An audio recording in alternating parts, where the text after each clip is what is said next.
In praise of Tesla's bankruptcy.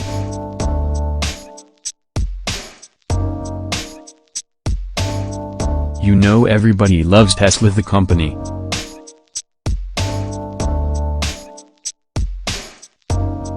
But did you know that a whole lot of smart people hate Tesla the business?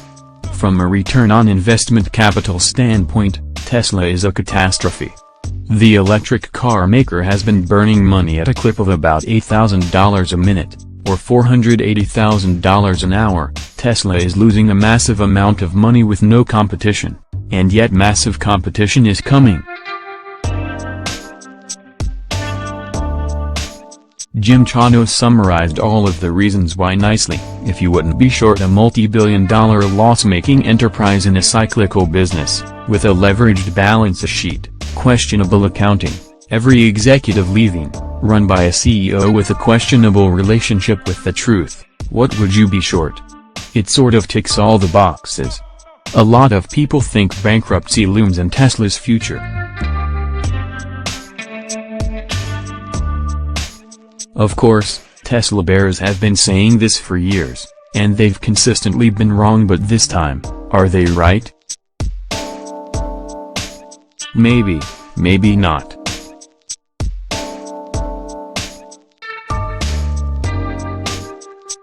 Either way, a far more interesting question: if, like me, you have no financial interest in the business's success or failure, does it matter? I'm entirely serious.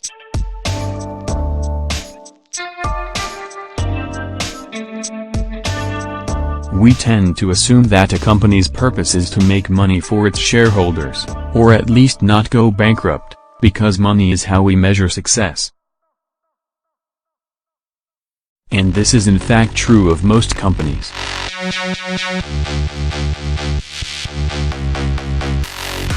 But it is not true of Tesla.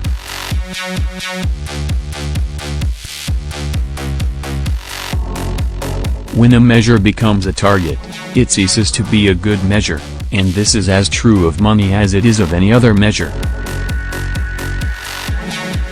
The purpose of Tesla is not to make money, it is to pioneer fleets of smart mass-market electric cars, and the infrastructure to support them, and battery technology which is not limited to cars. Making money is ancillary.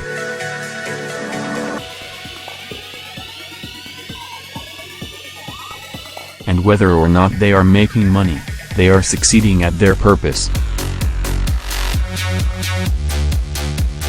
They are building the world's largest factory, in fact, the world's largest building. It's still under construction, but parts of it are already up and running. They all but own the luxury electric car market, and are on course to dominate the mass market as well, while also manufacturing power packs. I'm sure Elon Musk would like to do this while turning a sweet profit. Which is of course also, technically, his fiduciary duty.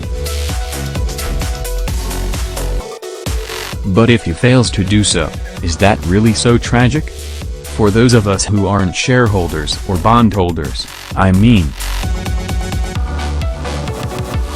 Don't you worry about Elon, he won't be missing any meals.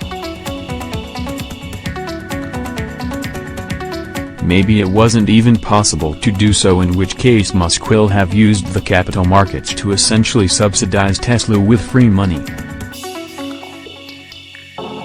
And, interestingly, open source the resulting patents, in which case, you know what, more power to him for managing to fund a loss-making investment in what is not so much a car company as it is infrastructure for our shared future.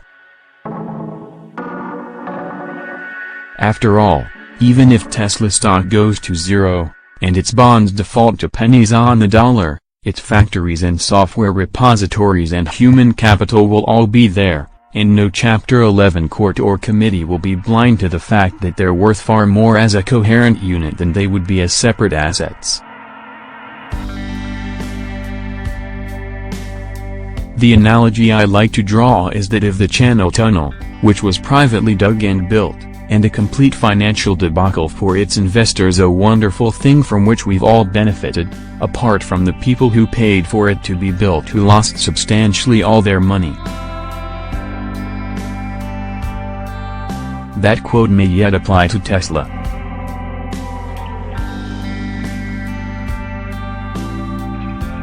Does it sound unfair to stockholders and bondholders? Not at all. This is capitalism in action. You pays your money and you takes your chances. But if you're not a stockholder, and not a bondholder, maybe don't worry so much about headlines screaming about Tesla's financial unviability. This time, for once, the rest of us win either way.